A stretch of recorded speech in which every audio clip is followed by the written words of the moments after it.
Joia, pessoal, vamos entrando agora no vídeo 52, tá? Ainda estamos falando de interferência de ondas em cordas, tá? E aí, um tópico especial dentro desse assunto de interferência de ondas são as ondas estacionárias produzidas em cordas, tá? No vídeo anterior, aliás, nos últimos dois vídeos, né, a gente tratou quantitativamente o processo de interferência de duas ondas idênticas produzidas na mesma corda, ou seja, duas ondas de mesma amplitude, mesmo comprimento de onda e mesma frequência, produzidas numa mesma corda e se propagando na mesma direção, né? E aí a gente viu, a gente tratou, né, quantitativamente a soma ou a superposição dessas duas funções de onda, né, que descrevem cada uma delas, e aí vimos as condições para acontecer interferência construtiva e interferência destrutiva, tá?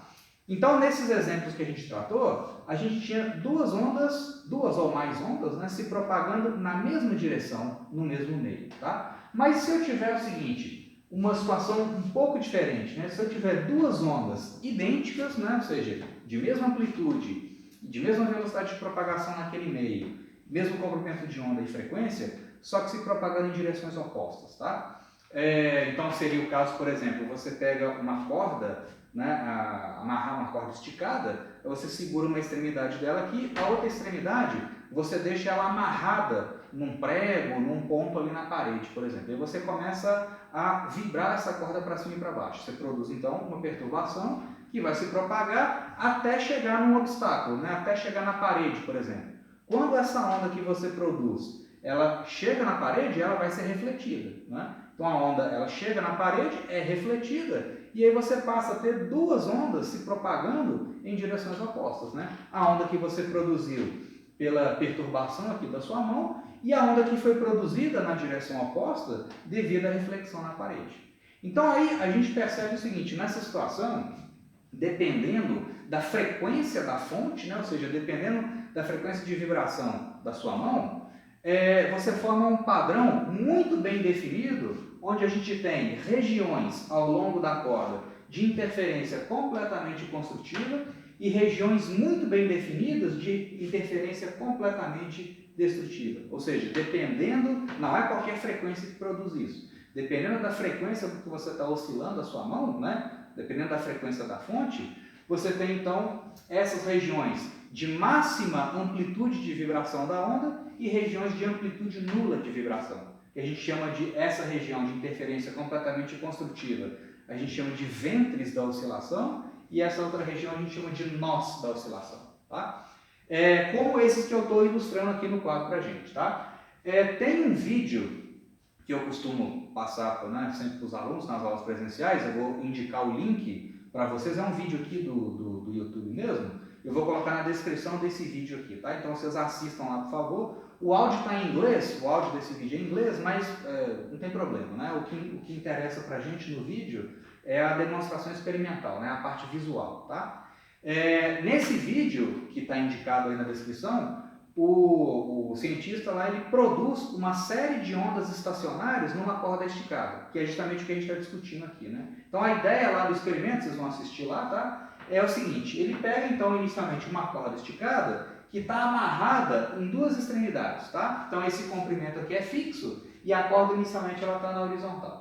Aí ele pega essa extremidade aqui na corda e conecta numa fonte, num alto-falante, que naquela membrana do alto-falante tem um pino, e aí esse alto-falante fica vibrando para cima e para baixo, produzindo ondas ao longo daquela corda, né? Então, inicialmente, ele coloca lá esse alto-falante está conectado num regulador de frequência. Então, aí esse alto-falante bota a corda para oscilar. Essa corda vai produzir ondas da esquerda para a direita. Essas ondas vão refletir na extremidade fixa aqui do lado direito e vão voltar e vai interferir. As ondas que estão indo vão interferir com as ondas que estão vindo, né? Aí, no início do vídeo, vocês vão ver, ele coloca lá uma frequência de oscilação qualquer. E aí a gente não percebe nenhum padrão especial de interferência construtiva e destrutiva, né? Ou seja, não existe uma coerência entre as ondas que estão vindo e as ondas que estão voltando, né? Então não tem um padrão específico de interferência construtiva e destrutiva ao longo da corda. Mas aí ele vai ajustando a frequência de oscilação da fonte E aí ele começa a produzir alguns padrões muito bem definidos de interferência construtiva e destrutiva. E são padrões que não se propagam ao longo da corda. As ondas que geram aquele padrão, as ondas que estão indo e as ondas que estão refletindo aqui e voltando, essas ondas se propagam. Mas o resultado dessa superposição não se propaga. E é o que a gente chama de onda estacionária. Tá? Então ele começa o vídeo ajustando lá uma determinada frequência e formando, se não me engano, um padrão desse tipo aqui, ó, né? Onde você tem duas regiões de interferência completamente construtiva e alguns pontos de interferência completamente destrutiva. Tá? Então isso aqui é uma onda estacionária. Né? Ela é o resultado da superposição de ondas que estão vindo para a direita ao longo da corda e ondas que estão voltando aqui para a esquerda, né? Com uma determinada frequência específica. Tá? Então, para aquela frequência que o experimentador lá ajusta, ele consegue formar um padrão desse tipo. Você tem a onda aqui oscilando com máxima amplitude nessa região, máxima amplitude nessa região e amplitude nula no meio e nas extremidades, nesse caso aqui. Tá? Aí ele vai brincando lá com a frequência do oscilador e vai produzindo outros padrões de onda estacionária. Aí ele diminui um pouquinho lá a frequência e produz um padrão desse tipo aqui, ó, onde você tem uma única região de interferência completamente construtiva nessa corda e as extremidades que estão sempre fixas, né, onde você tem os nós de oscilação. Né? Nas extremidades fixas aqui, você tem sempre amplitude nula. Né? E aí ele vai mexendo lá na frequência da fonte e vai produzindo outros padrões. Né? Então ele produz esse outro padrão aqui, ó, onde você tem 3 regiões de máxima amplitude de oscilação da corda e pontos de interferência destrutiva, que são os nós, né, da oscilação. Inclusive ele chega a encostar o dedo num desses nozinhos de oscilação para mostrar que de fato aqueles pontos não vibram. Né? Os demais pontos vibram e nos pontos onde eu tenho interferência completamente construtiva, eu tenho os ventres da oscilação. Né? Aí ele regula, aumenta ainda mais a frequência do oscilador e aí ele consegue construir outros padrões de onda estacionária. Tá, okay? Então ele chama a atenção lá no vídeo que não é qualquer frequência que produz esses padrões, são frequências específicas e uma é múltiplo da outra. Né? Ele fala que a frequência que produz essa segunda possibilidade de onda estacionária é o dobro da frequência anterior. Essa frequência aqui que produz a terceira possibilidade de onda estacionária, essa frequência aqui é o triplo da frequência fundamental e assim sucessivamente. Tá? Tem uma parte lá também que ele coloca pega uma oscilação desse tipo e coloca em câmera lenta, e aí você consegue ver de fato os ventres da oscilação, né, onde você tem máximo de vibração, né, amplitude máxima de oscilação, e os pontos de amplitude nula de oscilação. Tá? Então, antes de seguir adiante aqui, vocês assistam esse vídeo, tá? E aí depois vocês retornem para cá, beleza? Então, o que acontece, gente? Então, uma onda estacionária é justamente o resultado da superposição de duas ondas idênticas, tá? Para valores específicos de frequência, que a gente chama de frequências de ressonância daquele sistema. Tá? Uma das frequências de ressonância do sistema produz uma onda estacionária dessa forma aqui, ó, onde você tem uma única região de máxima interferência construtiva e você tem lá os nós de oscilação nas extremidades fixas. Tá? Então, nesse caso, e nos outros também, né, como a gente já vai ver, existe uma relação entre o comprimento da corda, que eu estou chamando de L aqui, é o mesmo L para todo mundo, tá? Então, o comprimento, a distância entre as duas hastes, né, onde a corda está amarrada. Então, existe uma relação entre esse camarada e o comprimento de onda produzido naquela corda. Vamos pegar esse caso aqui, vamos iniciar por esse que é mais fácil de visualizar, depois a gente vê os outros. Então, olha só, nesse caso aqui, ó, essa onda estacionária é o segundo harmônico, né? Ou seja, é a segunda possibilidade de produção de onda estacionária nessa corda esticada. Tá? É o segundo tipo possível de onda estacionária nessa corda. Tá? É o segundo harmônico. Então, no segundo harmônico, a gente tem duas regiões de máxima interferência construtiva, uma região, um ponto, né, central, de máxima de um ponto de interferência completamente destrutiva e os nós na extremidade também. Tá? Então aqui nesse caso, olha só, a gente pode relacionar o comprimento da corda, quando ela está em equilíbrio, né? Ou seja, quando ela está parada, a gente consegue relacionar o L com o comprimento de onda produzido nela. Você vê que é o seguinte, ó, a distância entre dois nós sucessivos é lambda sobre 2. Né? Aqui você tem uma oscilação completa, certo? Aqui você tem aqui uma oscilação completa. Então a distância, essa distância toda, vale lambda sobre 2. Então, se essa distância toda aqui, essa distância toda aqui, esse comprimento todo, vale lambda, né? Você tem meio comprimento de onda aqui, meio comprimento de onda aqui. Então, o L, esse comprimento completo, ele é 2 vezes lambda sobre 2. A distância entre dois nós aqui, sempre vale lambda sobre 2. Então, nesse caso aqui do segundo harmônico, o meu L, ele é 2 vezes o lambda sobre 2. É o segundo harmônico. Tá? No primeiro harmônico, essa distância L, esse primeiro harmônico, é a primeira possibilidade de formação de onda estacionária nessa corda esticada. Tá? Então você tem o comprimento L da corda e essa distância aqui, entre dois nós sucessivos, é lambda sobre 2. Né? Então o comprimento da corda no primeiro harmônico é 1 vez lambda sobre 2. Aqui o L é 2 vezes o lambda sobre 2. No terceiro harmônico, olha só, você tem 1, 2, 3 regiões de ventre, né? Ou seja, de máxima interferência construtiva. Então você tem lambda sobre 2, lambda sobre 2, lambda sobre 2. É só contar o número de lambda sobre 2 que você tem naquela corda, né? Para estabelecer essa relação. Então aqui a gente tem que o comprimento da corda é 3 vezes o lambda sobre 2. Esse é o terceiro harmônico. É a terceira possibilidade de onda estacionária nessa corda. E a quarta possibilidade? Você vai ter 1, 2, 3, 4 ventres, né? 4 regiões de máxima amplitude. E você tem aqui 1 lambda sobre 2, 2 lambda sobre 2, 3 lambda sobre 2, 4 lambda sobre 2. Então, o quarto harmônico nessa corda com extremidades fixas, nesse quarto harmônico eu tenho essa relação, né? O comprimento da corda é 4 vezes o comprimento de onda produzido ali sobre 2. 4 vezes meios comprimentos de onda. E assim sucessivamente. Poderia ter desenhado o quinto harmônico, o sexto, o sétimo, e por aí vai. Tá? Então a gente repara o seguinte, para o enésimo harmônico, ou seja, para a enésima possibilidade de formação de onda estacionária nessa corda, a gente tem a relação L é igual o número do harmônico vezes o lambda produzido nela sobre 2. Tá? Essa é a relação geral. O L é N lambda sobre 2. Né? Então o comprimento de onda correspondente a cada um dos harmônicos, né? Ou seja, a cada uma das possibilidades de onda estacionária na corda, o comprimento de onda vai ser o quê? 2L sobre N. Onde N é igual a 1, 2, 3, 4, 5 e assim sucessivamente. Tá?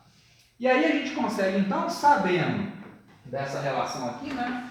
Sabendo relacionar o lambda das ondas estacionárias com o comprimento da corda, a gente consegue achar quais que são as frequências que permitem a formação dessas ondas estacionárias. Como eu falei, né? Não é qualquer frequência que vai produzir esse tipo de padrão. Se você ajusta a frequência da fonte fora dessa condição, que a gente chama de condição de ressonância, né? Ou seja, se você ajusta a frequência de oscilação da fonte para valores arbitrários, você não vai produzir esses padrões. Você vai produzir um outro padrão qualquer que não vai ser estacionário. Né? Você vai produzir um padrão aleatório lá de interferência construtiva e destrutiva.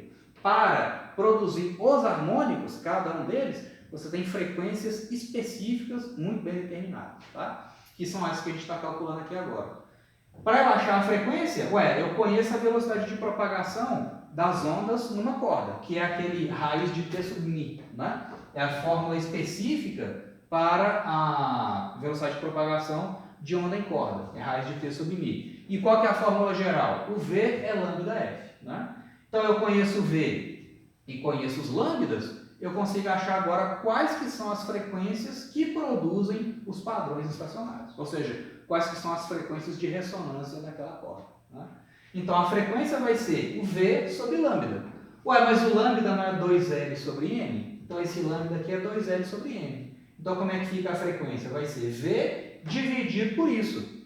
V dividido por isso vai dar frequência de ressonância, que é NV sobre 2L. Onde o N é 1, 2, 3, 4, 5, 6. Né? Então essa é a frequência do enésimo harmônico, né? A frequência necessária, a frequência da fonte para produzir aquele enésimo harmônico. N igual a 1, N igual a 2, 3, 4, 5, 6 e assim sucessivamente. Tá legal? Né? Aqui a velocidade de propagação das ondas na corda é a raiz de T sobre μ. Aí vocês podem estar perguntando o seguinte, pô, mas você está falando de velocidade de propagação, mas você falou que a onda é estacionária. Isso é uma dúvida muito comum, pessoal. Eu quero deixar isso bem claro. A questão é a seguinte, as ondas que produzem o padrão estacionário, elas se propagam no meio. Claro, é igual o que mostra lá no vídeo que vocês acabaram de assistir. O camarada coloca essa extremidade aqui no alto-falante, bota esse negócio para oscilar. Ele vai produzir ondas que se propagam para a direita, refletem na extremidade fixa e voltam. Então você tem que as ondas componentes, elas vão se superpor. O padrão estacionário, ou melhor, o padrão de ressonância que elas produzem são ondas estacionárias. O resultado da superposição das ondas que se propagam nessas frequências, esse padrão muito bem definido de interferência construtiva e interferência destrutiva, esse padrão, como um todo, ele não se propaga. Mas as ondas que produzem esse padrão estacionário, elas sim se propagam com velocidade V, que é igual a raiz de T sobre V. Então, ok. A onda resultante, ela é estacionária. Mas as ondas individuais que produzem aquele padrão, elas têm que se propagar. Tá ok? Então, essa é a diferença. Então, aí, Então aqui é o seguinte, né? Só enfatizando, essas frequências não são, não é qualquer frequência, né? Essas frequências aqui elas são muito bem definidas. A frequência pode ser V sobre 2L, pode ser para N igual a 2, 2V sobre 2L, para N igual a 3, a frequência de ressonância é 3V sobre 2L e assim sucessivamente. Ou seja, a frequência do enésimo harmônico é um múltiplo inteiro da frequência fundamental. Qual que é a frequência fundamental? Essa aqui, ó, com N igual a 1. Quando você faz o N igual a 1, é a frequência de harmônico mais baixa possível naquela corda. É a frequência que vai produzir o primeiro harmônico, a primeira possibilidade de onda estacionária naquela corda. Né? Para outros harmônicos, ó, o F2. O F2 é 2 vezes o V sobre 2L, ou seja, 2 vezes a frequência fundamental. Né? O F3, frequência F3 é 3 vezes o V sobre 2L, ou seja, 3 vezes a frequência fundamental, ou a frequência do primeiro harmônico. E assim sucessivamente. O F4 é 4 vezes a frequência do primeiro harmônico. Então, as frequências de ressonância são sempre múltiplos inteiros da frequência fundamental. Então, são valores específicos. Ok? Então, Fn são as frequências de ressonância. Nas extremidades, a gente está estudando ondas estacionárias com extremidades fixas. Né? Então, nas extremidades fixas, a corda está amarrada ali, ela não tem liberdade para se movimentar. Né? Então, nas extremidades fixas, onde você tem as reflexões da onda, né? A gente tem sempre nós de vibração. Tá? Aí, aqui só uma curiosidade. Né? Quando você, por exemplo, dedilha a corda de um violão, por que você tem cordas do violão que são uma corda que é mais grossa, que fica na parte de cima, né? E uma corda mais fininha, que geralmente fica na parte de baixo do violão, e outras cordas com espessura intermediária, né? São feitas de materiais diferentes. Uma é um cabo de aço, a outra é um fio de nylon, por exemplo. Né? Por que essas cordas elas são feitas de materiais diferentes e de espessuras diferentes, né? E qual que é o papel daquelas borboletas que você tem na parte da frente do violão, quando você vai afinar o violão, você gira aquela borboleta ali, né? Para afinar o seu instrumento. Né? Por que isso acontece? Pelo seguinte, gente, quando você dedilha a corda de um violão, você produz uma superposição de vários harmônicos. E cada harmônico obedece essa relação aqui. Ó. Então, por exemplo, se a gente pega aquela corda de aço, que é aquela corda mais grossa, né? Aquela corda, ela produz um som mais grave, né? Um som de frequência mais baixa. Quanto mais grave é o som, menor a frequência, né? Aquela corda, ela tem uma densidade linear grande. Então, se você tem para uma determinada tensão, né? Quanto maior a densidade linear, menores vão ser as frequências dos harmônicos produzidos por aquela corda. Então, quando você dedilha aquela corda mais grossa, o cabo de aço lá do violão, você produz uma superposição de harmônicos, cada um com uma amplitude, né? E cada um com uma frequência. Mas no caso da corda mais grossa, como a densidade linear dela é grande, os harmônicos que ela vai produzir são harmônicos de frequência mais baixa. Então você vai ter uma superposição de ondas componentes de frequência mais baixa, né? Aí por outro lado a corda de nylon, né, que é aquela corda mais fininha, que geralmente fica na parte de baixo ali do violão, né? Quando você dedilha aquela corda, é um som mais agudo, né? Um som mais estridente, ou é um som de frequência mais alta. Quanto mais agudo é o som, maior a frequência, né? Aquela corda, como ela é bem fininha, ela vai ter uma densidade linear baixa. Se ela tem uma densidade pequena, então a frequência é grande, né? Para uma dada tensão, quanto menor a densidade linear da corda, maior a frequência. Então a frequência dos harmônicos que aquela onda produz são frequências mais altas, o som é mais agudo, né? Quando você mexe naquela borboleta, aquelas borboletas que ficam na parte da frente do violão, o que você faz ali, né? Quando você torce aquela borboleta, você está aumentando a tensão na corda ou diminuindo a tensão na corda, né? Dependendo se você torce a corda ou se você relaxa a corda, né? Então, digamos que você está torcendo a corda, você está pegando aquela borboleta e girando e fazendo a corda ficar mais esticada. Ué, o que você está fazendo? Você está aumentando a tensão. Então, você está aumentando as frequências dos harmônicos produzidos por cada uma daquelas cordas, não? Então, para uma mesma corda, você tem um Mi específico do material dela e você consegue ajustar a frequência produzida por aquela corda, ajustando a tensão. Okay? Então, quando você faz, né, quando você dedilha a corda do violão, você tem uma superposição de harmônicos, né, produzindo a onda resultante. Se você faz uma análise, igual a gente viu no vídeo anterior, né, se você faz aquela análise de Fourier do som produzido por uma corda de violão, você vai ter uma coisa assim, né? Você vai ter aquele gráfico de amplitude em função da frequência, né? Quando você faz a análise de Fourier de uma corda de violão, você vai ter, né, coisas desse tipo aqui. Para cada valor de frequência, você vai ter amplitudes características, né? Cada frequência contribui para a onda final com uma determinada amplitude. As frequências de maior amplitude são justamente as frequências de ressonância. Então aqui você tem a frequência do primeiro harmônico, que é a frequência mais baixa, você tem a frequência do segundo harmônico, do terceiro, do quarto, do quinto. Cada harmônico vai contribuir para a onda final com uma determinada amplitude, né? E essas frequências, elas são muito bem definidas. Okay? Então a decomposição de Fourier do som de uma corda esticada presa nas suas extremidades vai te dar frequências que obedecem a essa relação. Tá legal? Então, beleza, gente, vamos fazer esse é o apanhado geral, né, de ondas estacionárias em cordas. Vamos só fazer um exemplo aqui antes de encerrar esse vídeo. Tá?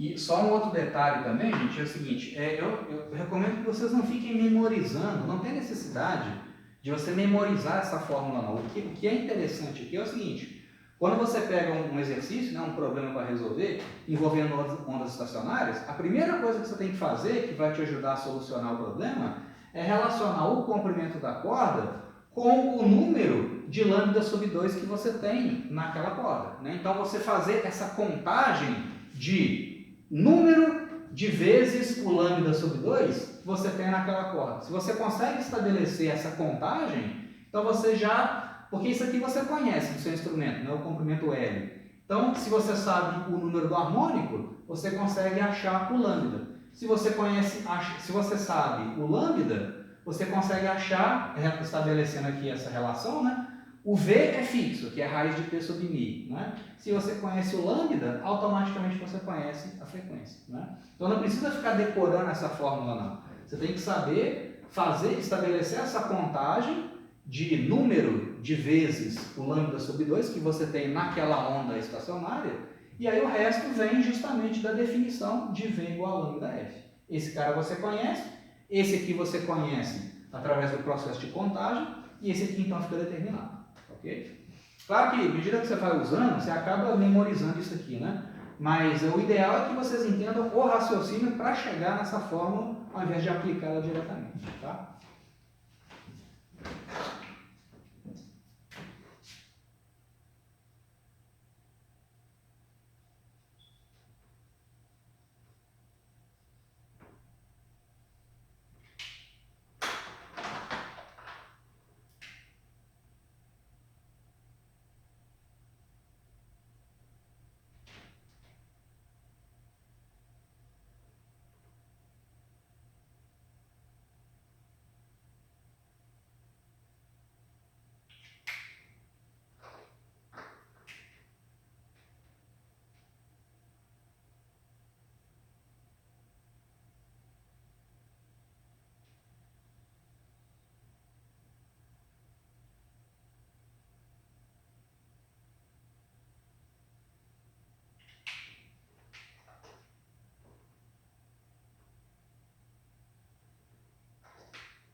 Beleza, gente. Então, olha só. É um probleminha, né, de onda estacionária produzido numa corda esticada. E aqui eu tenho o seguinte, né?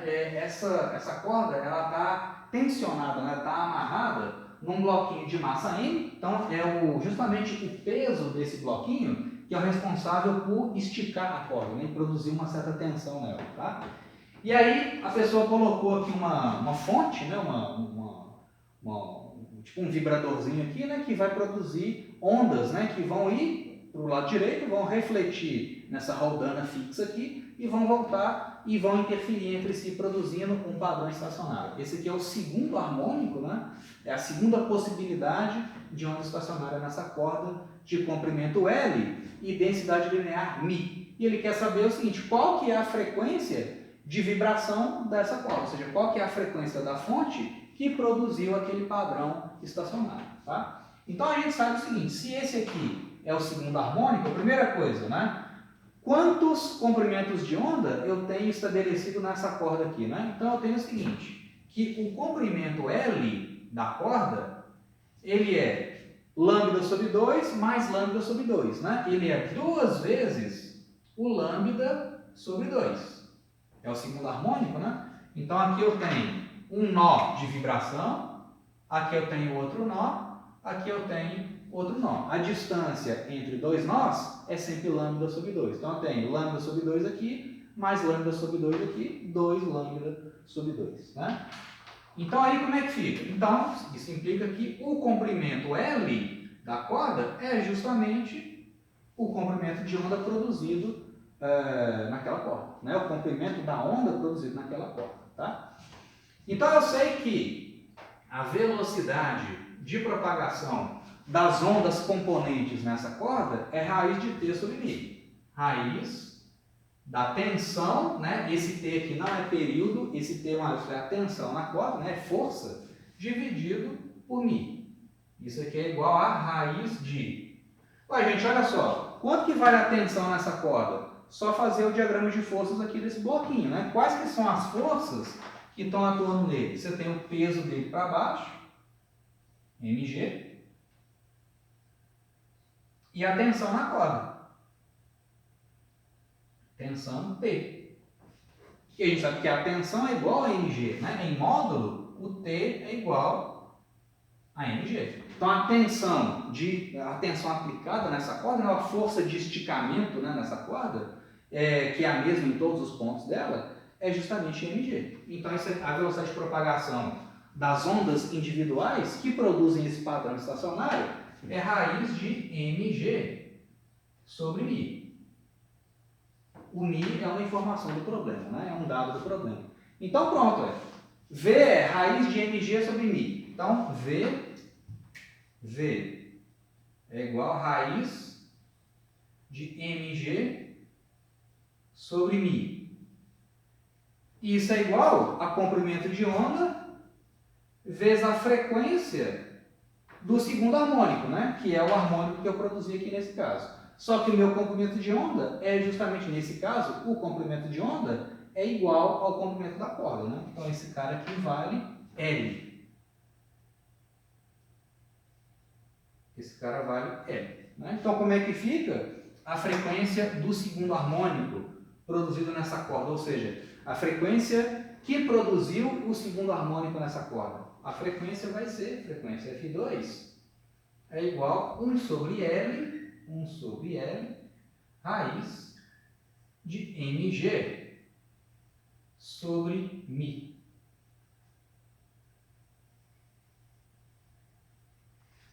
Sobre 2, raiz de mg sobre μ. Né? Então você veja o seguinte, eu nem precisei aplicar diretamente essas fórmulas aqui não, né? Eu poderia ter partido daqui logo de cara, né? Ó, a frequência do segundo harmônico é 2 sobre 2L, raiz de T sobre μ, né? Então vai dar 1 sobre L, raiz de mg sobre μ. Poderia ter usado ali de cara, mas eu sempre evito ficar memorizando fórmulas desnecessárias, né? Basta você fazer a contagem de comprimentos de onda e relacionar isso com o comprimento da corda. E aí, automaticamente, sabendo que V é igual a lambda vezes F, e sabendo os lambdas a partir da contagem, você acha a frequência de ressonância daquele harmônico. Okay? Ou seja, a frequência de vibração das ondas naquele harmônico específico. Okay? Beleza, gente. Então aí, esse tópico de ondas estacionárias é mais curtinho, né? Depois a gente pode treinar mais exercício sobre isso. Na sequência dos conteúdos, a gente começa a falar de ondas sonoras, tá? Que é um outro tipo de onda produzido no meio, agora não vai ser mais ondas em cordas, né? A gente vai trabalhar com ondas longitudinais. Até agora a gente está tratando de ondas transversais, né? Ou seja, ondas cuja direção de perturbação é perpendicular à velocidade de propagação da onda. Agora a gente vai passar para o estudo de ondas longitudinais, ou seja, de ondas que vibram paralelamente à direção de propagação. E o som é uma delas, ok? Então a gente começa isso no próximo vídeo.